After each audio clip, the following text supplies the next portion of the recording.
Time to join the queue. Welcome to it. If you've just tuned in, you're just in time to find out about what makes this powerhouse called Tumi Powerhouse. Tumi, good morning. Welcome to Join the Queue. Good morning, 959 Breakfast. Morning, Tumi Powerhouse. Full beat of a face. Of course. So vroeg in die môre, and you do your own makeup, right? Yes, I do. This is fantastic. Let's find out what your pronouns are. My pronouns are she and her. She and her. Yeah. Fantastic. So, Tumi, before there was Tumi Powerhouse, there was Itumeleng Mokwatlo. Where's she from? Tell us about young Itumeleng growing up. I grew up in the rural areas of Limpopo, Ramashashani. So basically, I grew up in Omopedi. Kimopedi. Oh, okay. Okay. So I grew up Ramashashani. I went to school there. I went to high school there. I only moved to Joburg for varsity, and that was like probably 12 years ago. In 2010, yeah. So I grew up in the rural areas of Limpopo, and then I moved to Joburg. What is your claim to fame?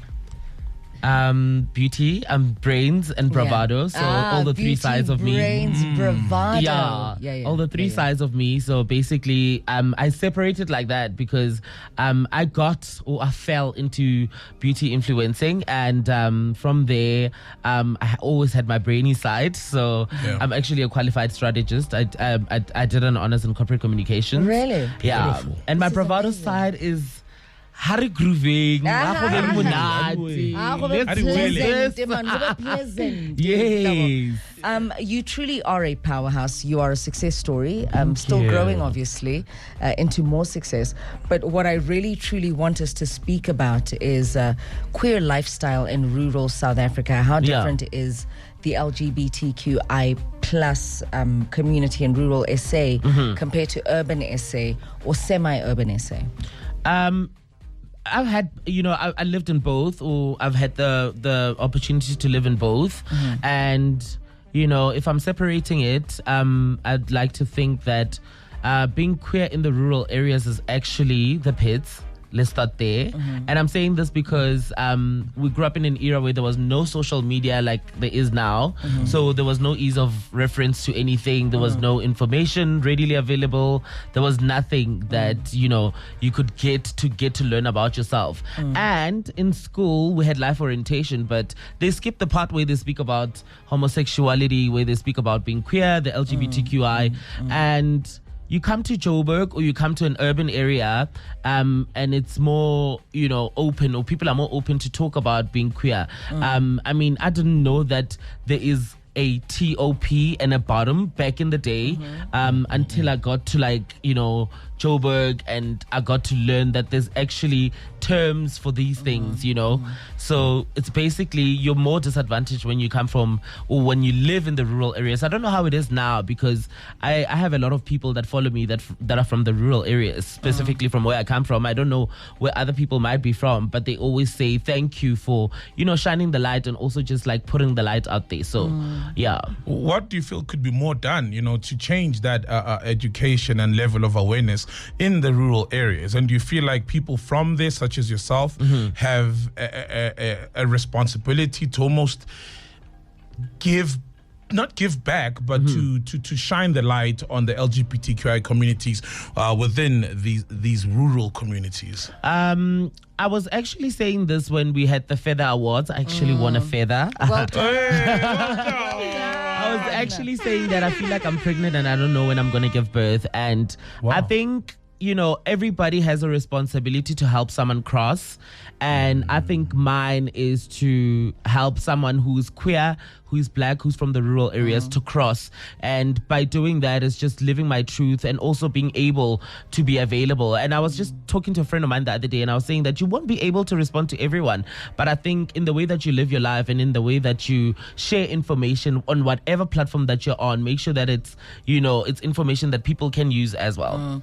So, when we look at the flamboyant and very fabulous members of the LGBTQIA plus community members, we forget that beyond just the sparkles, and the fabulousness or the fabulosity, the whole community faces truly harsh and unnecessary treatment.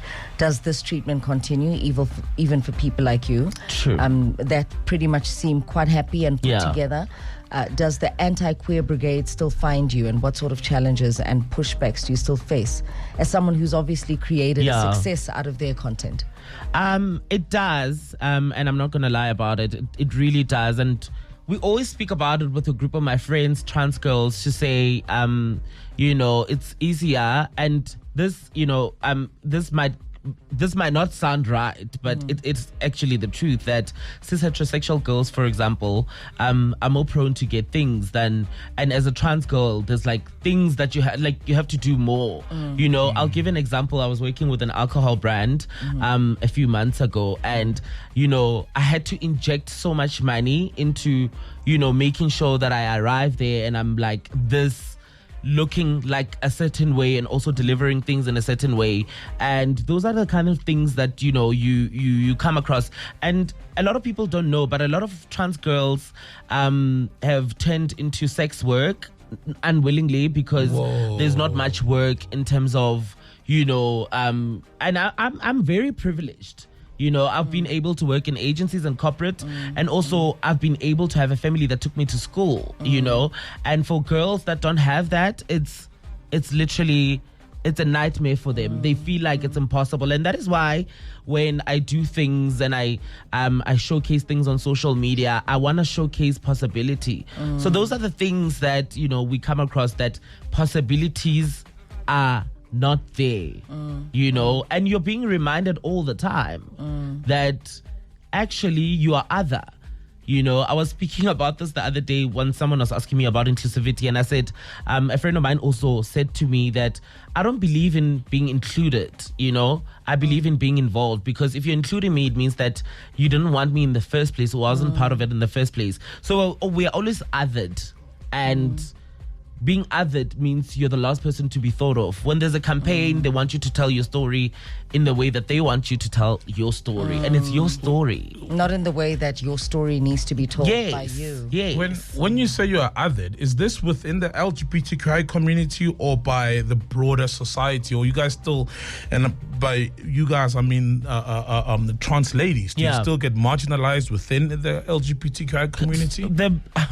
If the LGBTQI plus acronym was a backpack, it will be carried by the letter T, because people are more, and I'm not saying that it's easy, but there's more privileges when you're like when you identify as a gay man. There's more privileges when you identify as a bisexual man or a lesbian woman than when you're trans, because. And this thing is because of there's so much erasure of trans history in the general public that we have to rewrite it now with everything that we do.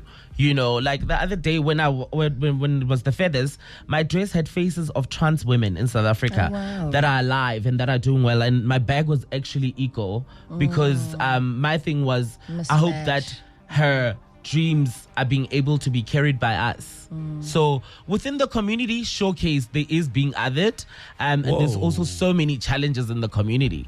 And then you get outside and it's like, okay, you're always battling between being yourself, living your truth, and also fighting with the demons that might be outside the community and within the community. It's 100%, crazy. 100%. What is your, let's talk about #Queer Sunday. What is that about?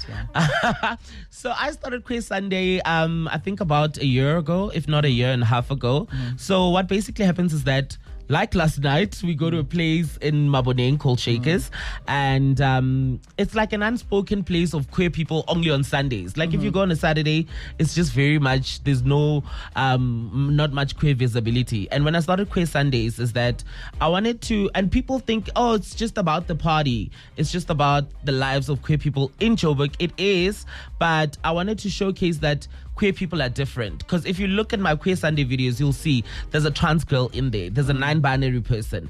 And there's a lesbian woman. Seldom, because they barely come to Shakers. There's a gay man. And when I started that, I wanted to show people that queer people are there and I wanted more visibility and using my platforms for that. It's fun. It's fabulous. Yeah. But Is it a party? it is a party. It's definitely a It actually is a party. I love it. I absolutely love it. Let's talk about your mission and vision for your career. What is the big goal for Tumi Powerhouse? You work with the who's of Mzansi celebrities. Yeah. And this is obviously through, I think it's directed by Tumi Powerhouse. Yes. As well as Farai Runako. Runako. There Beauty we go. is happiness. Happiness in beauty. Yes, yes. And you're a grand strategist, as you've mentioned. Yeah. What do all these things you're a master of, what do they come together for? They come together to tell a story of a rural queer success. Yeah.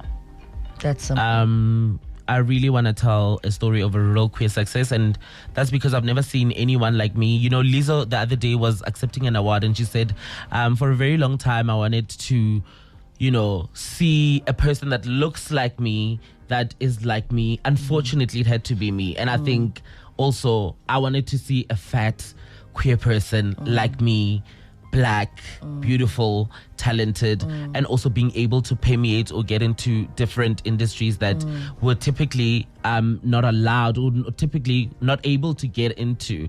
So I want to write a story of a rural queer success. Thank you very much for joining us this morning on Join the Queue. We appreciate It's your so fun energy. here. Oh my God. It's lekker. When am I coming again? Sorry. And you were like an hour when are you early. inviting me again? Yeah, today's guests are very early. Yo, Thoroughly Austin happy. was early. Professionalism. 100%. On another level. 100%. And le gopoleng gore Tumi mo tswang ko teng ne phela Chikita o tswa mo di vibeng mabane mara o tsogile guten And ke montle. o Hey. montle Face beats. ba tlo go bona ko kai959.co.za ba lo go bona 100% club.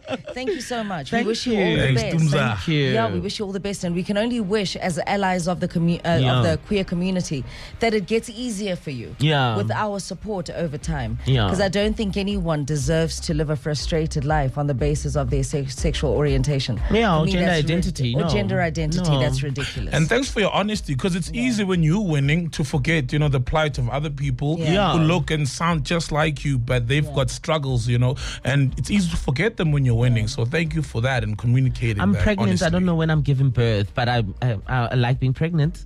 Good. Good. Absolutely. 7:59, top of the hour, news coming up after these.